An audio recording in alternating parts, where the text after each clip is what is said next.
जय हिंद दोस्तों, कैसे हैं आप सब लोग। I hope all are well. और आप लोगों का एसएसबी इंटरव्यू की तैयारी जो है एकदम मस्त, शानदार, जबरदस्त जबरदस्त चल रही होगी। दोस्तों, पीपीडीटी या फिर यूं कहिए स्टोरी राइटिंग बहुत ही इंपॉर्टेंट पार्ट है एसएसबी इंटरव्यू का।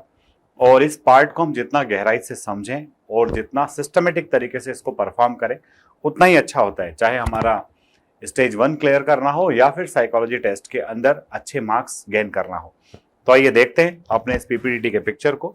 तो इस पिक्चर को आप केयरफुली ऑब्जर्व कर रहे हो तब हमें क्लियरली यहाँ पर वाटर बॉडी दिख रहा है। ये एक आपका जो है बोट्स यहाँ पर दिख रहे हैं और कुछ बच्चे ट्यूब के सहारे आपको वहां पर फ्लोटिंग करते हुए दिख रहे हैं। उसी के किनारे कुछ लोग अम्ब्रेला लगा करके अपना मैट बिछा के बढ़िया उनके बॉक्स वगैरह रखे हैं, यानी कि फुल पिकनिक के मूड में हैं। यहाँ पर आप देखेंगे तो कुछ बच्चे जो है एक मंदिर नुमा स्ट्रक्चर बना रहे हैं और ये सैंड इकट्ठी कर ली है। एक बिटिया अपना ट्यूब लेकर के भाग रही है। तो ये कोई बीच का सीन हो सकता है या फिर किसी लेक के किनारे की भी व्यवस्था हो सकती है। हालांकि जो वेव्स है उनको देख करके लग रहा है कि बीच का सीन है। ठीक है, अब इस पिक्चर को देखने के बाद में हम क्या पीपीटी का स्टोरी बना सकते हैं। तो 2-3 थीम्स हमें दिमाग में आती है। फर्स्ट थीम तो यही आता है कि भाई वो बंदा है और वो अपने परिवार के छोटे नन्हे मुन्ने बच्चों को लेकर के गया है पिकनिक मनाने। दूसरा थीम में आता है कि अपने स्कूल में छोटे बच्चों का पिकनिक था, टीचर ने कहा कि आप हेड बॉय हो तो आप भी चलना चाहो तो चलो, तो वो भी चला गया।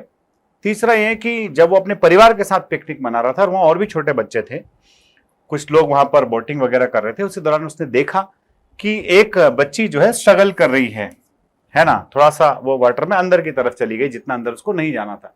इसने देखा कि कुछ भी इसकी लाइफ को थ्रेट हो सकता है, तो आपके हीरो ने इसको बचा करके ले आया। तो इस तरह से आप डिफरेंट रेलेवेंट थीम बना सकते हैं। यहाँ पर सबसे बड़ी इंपॉर्टेंट चीज जो है वो यही है कि आपकी जो स्टोरी है वो रेलेवेंट होना चाहिए। रेलेवेंसी जब दिखेगी जो दिखाया गया है उसके अंदर, तो डेफिनेटली फिर आप डिस्कशन में टिक पाएंगे, डिस्कशन के अंदर आप अच्छा परफॉर्म कर पाएंगे। तो अब देखिए मैंने अपनी स्टोरी के अंदर क्या लिखा है। ये हमारे एसएसबी इंटरव्यू के बोर्ड के मेंबर्स हैं, सभी के पास अच्छा खासा एक्सपीरियंस है। नया बैच 15 ऑफ द मई से स्टार्ट हो रहा है, इस बैच को ज्वाइन कर सकते हैं। एसएसबी इंटरव्यू के और भी अच्छे इन्फॉर्मेशन के लिए हमारा इंस्टाग्राम चैनल है एसएस वर्ल्ड के नाम से, आप उसको भी फॉलो कर सकते हैं। आइए देखते हैं हमने अपनी स्टोरी के अंदर क्या लिखा है। Raj had gone to the beach with his family. क्योंकि वहां पर कुछ लोगों की एज कम ज्यादा दिख रही है तो आप कह सकते हो नंबर ऑफ कैरेक्टर्स n है। सम आर मेल से, सम आर फीमेल से, all are in positive mood except one जो कि ट्रबल्ड है, उसका नेगेटिव मूड दिखा सकते हो आप। और आपका हीरो जो है वही 20-22 साल का लड़का। ठीक है, थीम क्या है? थीम आप चाहो तो enjoying on a beach with the family या फिर रेस्क्यूइंग अ ट्रबल्ड चाइल्ड या ट्रबल्ड बॉय गर्ल जो भी है फ्रॉम द बीच या एट द बीच आप कर सकते हो। स्टोरी क्या लिखेंगे? Raj had gone to the beach with his family. Raj अपनी फैमिली के साथ कहाँ गया है? बीच पर गया हुआ है। And relatives for picnic. Everyone was enjoying different activities there. वहां हर कोई अपनी अपनी एक्टिविटी एंजॉय कर रहा था। Some children were making sand castles. कुछ जो है वो सैंड के कैस्टल्स बना रहे थे, वो मंदिर टाइप से झंडा भी लगा दिया था। Some were playing near the shore and a few people were boating in the sea. कोई शोर के किनारे जो है बढ़िया मस्त एंजॉय कर रहा था, कोई बोटिंग कर रहा था, कोई कैस्टल्स बना रहा था। Suddenly, Raj noticed that a small child had drifted into deeper water and started shouting for help. कि वो थोड़ा सा अंदर की तरफ चला गया और हेल्प के लिए चिल्ला रहा है। Understanding the seriousness of the situation, Raj immediately informed the lifeguard and rushed towards the child with a life buoy.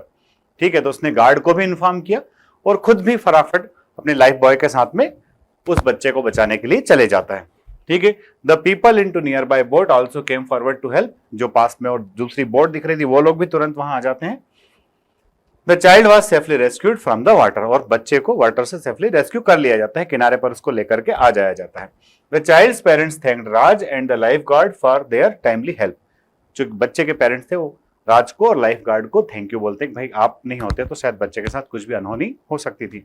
After the incident everyone became more careful and followed safety rules while enjoying at the beach। तो ऐसा incident जब वहां हो गया था, बचा तो उसको लिया गया था बट फिर भी लोग अपने आप में अलर्ट हो जाते हैं, केयरफुल हो जाते हैं। तो आप यहाँ देखिए इस स्टोरी के अंदर हर वो चीज आ गई है जो हमें पिक्चर के अंदर दिखाया गया था। और आपने एक वेल रिटेड स्टोरी बनाई है जिसका एक स्टार्टिंग था, what led to the situation था, व्हाट इज गोइंग ऑन था, और उसका आउटकम भी आपने यहाँ पर लिखा हुआ है। इसी तरह की स्टोरीज आप लिखने की कोशिश कीजिए, प्रैक्टिस कीजिए। इनिशियली अगर आप स्टोरी कंप्लीट नहीं कर पा रहे तो थोड़ा सा टाइम ज्यादा ले लीजिए, बट स्टोरी को ठीक से कंप्लीट करना सीखिए। जितना ज्यादा आप लिखेंगे उतना अच्छा आपका प्रैक्टिस होगा, और उस प्रैक्टिस के बाद आप सही गलत भी समझ जाएंगे क्या नहीं लिखना चाहिए और क्या लिखना चाहिए। इसी तरह के और भी वीडियोस के लिए एसएस वर्ल्ड के इस यूट्यूब चैनल को फॉलो कर लीजिए। अगले वीडियो में फिर मिलते हैं। जय हिंद, जय भारत, इंकलाब जिंदाबाद, भारत माता की जय।